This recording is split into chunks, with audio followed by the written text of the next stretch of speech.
Ayo Mer.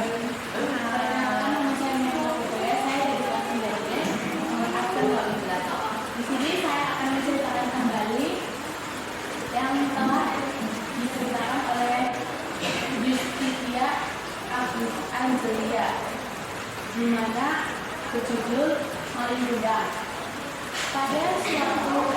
Di suatu tempat di Padang, Sumatera Barat, hiduplah sepasang suami istri yang bernama istrinya Made Hidayah dan sang suami.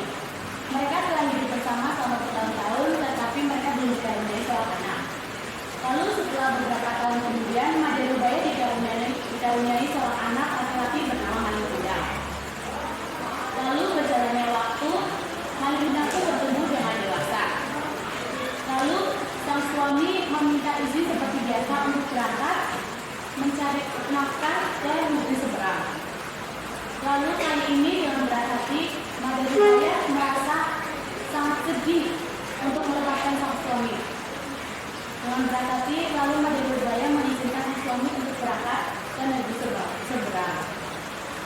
Lalu setelah beberapa tahun lamanya, Made Hidayah tidak pernah mendapatkan kabar lagi tentang suaminya.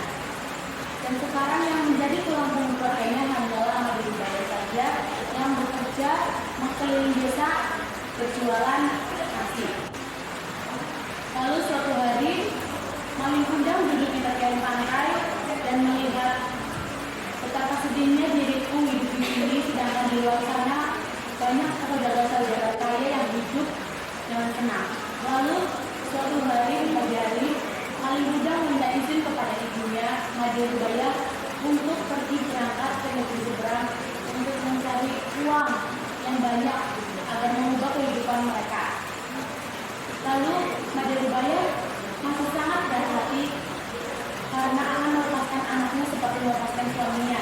Made Hidayah merasa takut jika anaknya tidak akan kembali seperti suaminya. Lalu Made Hidayah berpikir-pikir. Setelah berpikir lama, Made Hidayah pun mengizinkan Maling Gudang untuk pergi ke negeri seberang. Setelah pergi ke negeri seberang, begitu lamanya bertahun-tahun, Maling Gudang tidak pernah mengabari ibunya Made Hidayah. Made Hidayah hanya mendapatkan kabar dari teman Maling Gudang saya jika Maling Gudang sekarang sudah menjadi saudara kaya-raya di negeri seberang. Suatu hari, Maling Gudang berkunjung ke negerinya bersama seorang istrinya yang terkenal kaya juga.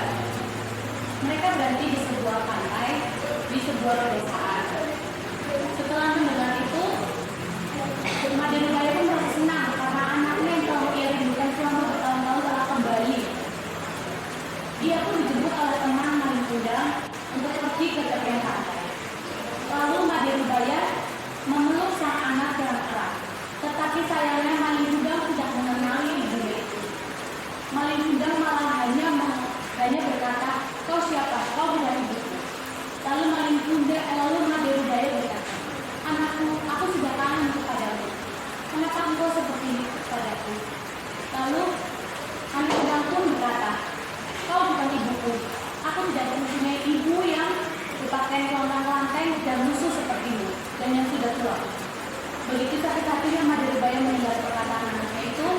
Lalu dengan berat hati, Made Hidayah pun tertunduk dan mengutuk anaknya dan berdoa kepada Tuhan. "Tuhan, jika dia memang bukan anakku dan aku bukan ibunya, maka kutuklah dia menjadi batu." Lalu setelah mendengar perkataan itu, sang istri Maling Gudang pun merasa takut dan mengajak suaminya Maling Gudang untuk pulang ke negeri. Di tengah perjalanan, datanglah ombak yang sangat kencang dan petir yang sangat besar. Lalu Made Hidayah pun merasa akan sedih, tetapi ia berat hati karena ia kecewa kepada anaknya yang telah tidak mengetahui jika ia ibunya. Maling Gudang pun berteriak kepada ibunya, "Ibu, maafkan aku telah durhaka kepadamu." Tetapi Made Hidayah acuh kepada anaknya. Lalu angin pun dan ombak pun semakin kencang. Lalu disitulah Maling Gudang dikutuk menjadi batu selama-lamanya. Sekian dari saya. Terima kasih. Pesan kesimpulan yang dapat saya ambil adalah Malin Kundang